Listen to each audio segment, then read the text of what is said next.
The overall goal of this procedure is to create a composite matrix made from natural biomaterials that can be used to deliver and differentiate stem cells to assist in wound healing.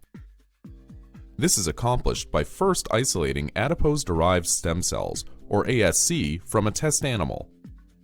Next, the ASC are loaded onto pre-made chitosan microspheres.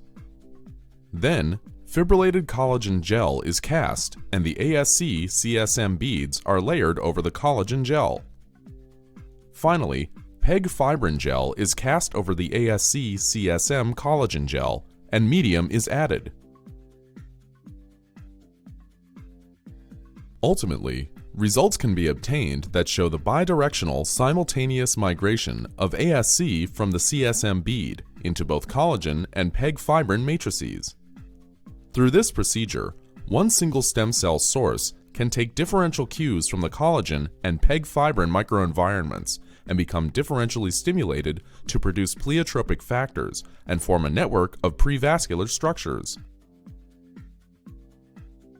The main advantage of this technique over existing methods like single material composites or decellularized skin substitutes is that these other products do not actively address the revascularization of their product by the host.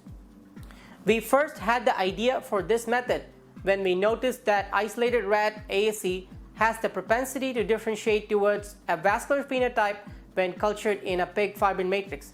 This observation sparked the notion that a single stem cell source could be utilized simultaneously in a system that consisted of different biomaterials.